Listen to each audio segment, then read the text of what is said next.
Então, sobre as entrevistas, né? Para elaborar, né, quais seriam as perguntas que a gente faria, tinha um roteiro, né? Tem um roteiro, se eu não me engano, na teoria U é o Stakeholders Interview, se eu não me engano, foi esse que a gente usou como base, né? E, e é uma proposta fechada, né? Assim, tem uns direcionamentos de como fazer e tudo mais. Isso foi apresentado para o pessoal e a partir disso, a partir até das perguntas sugeridas, a gente elaborou as nossas, né? De acordo com o que a gente queria estudar, enfim, investigar. Então, em relação às entrevistas, eu apresentei os princípios, né? Então, a entrevista, a gente precisaria escutar o outro, né? O que ele traz para a gente, escutar a si mesmo, o que você sente que emerge de você nessa troca, nessa relação com o outro, né? Com o entrevistado e com o ambiente, né? Escutar o contexto emergente, o que está emergindo do coletivo ao qual você está se conectando.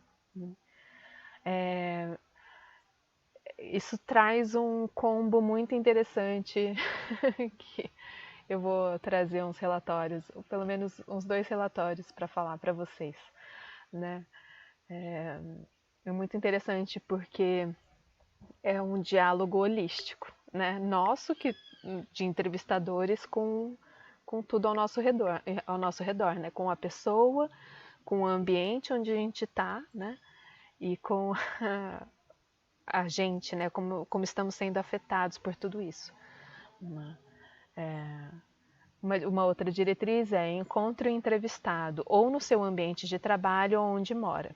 A observação do contexto no qual ele se encontra traz dados relevantes.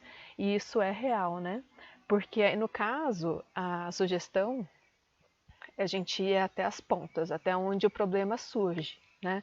Ele surge dentro de um contexto, né? Então, não é só a pessoa que atrasa o relatório por questões, né, pessoais, tem uma influência do ambiente também, né? Que o ambiente influencia a gente em diversas camadas, né? E por mais que a gente não acredite, isso pauta também a forma como a gente age e como a gente reage, né? Em relação a esse universo compartilhado. Isso é muito interessante nos núcleos, isso é muito rico, muito rico. Observe, outra diretriz. Observe, observe, observe. Suspenda seus julgamentos e cinismo e se conecte com o seu senso de apreciação e admiração. Sem a capacidade de suspender os julgamentos e o cinismo, todo o esforço para conduzir uma boa entrevista será em vão. Porque aí ele está se referindo àquela questão da escuta, né? Do primeiro nível de escuta. Se a gente permanece no primeiro nível de escuta, que é o diálogo interno, eu só reafirmo a minha estrutura mental. E não é isso que a entrevista quer, né? A entrevista, assim, por essência, é o interesse pelo outro, né?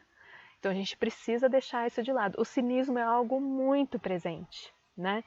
Que é essa coisa de comparar o que eu julgo, né? Os meus julgamentos, os meus valores em relação ao outro. Então, são coisas muito sutis, mas muito presentes. Eu vi muito isso, muito. Isso é muito presente, né? Na forma como a gente fala sobre as pessoas, na forma como a gente julga o serviço, né? O trabalho das pessoas. Então, é algo que a gente precisa realmente prestar atenção, né?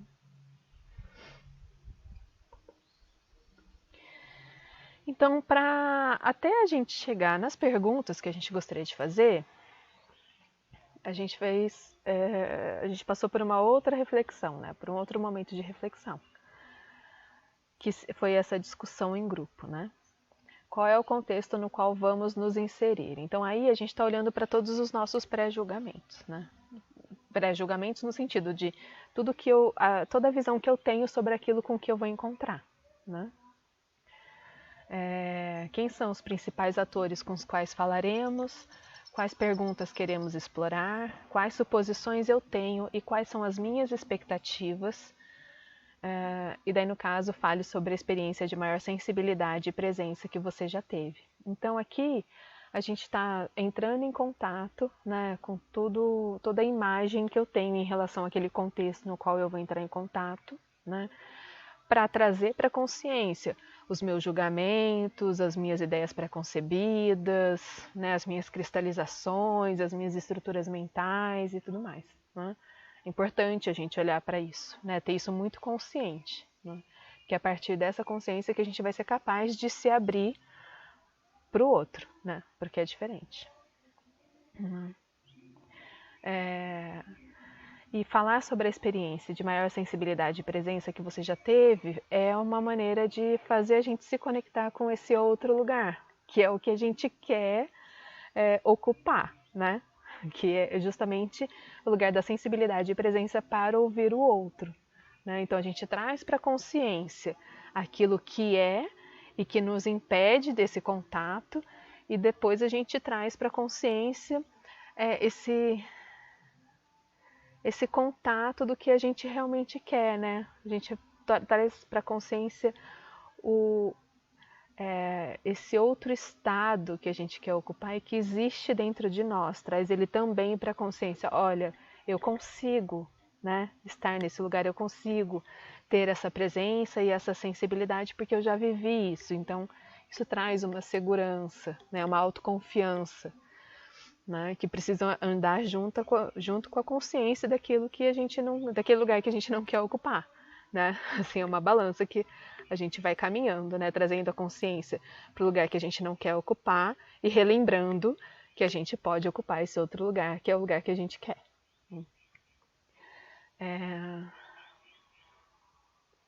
Depois disso tudo, elaboramos as questões, né?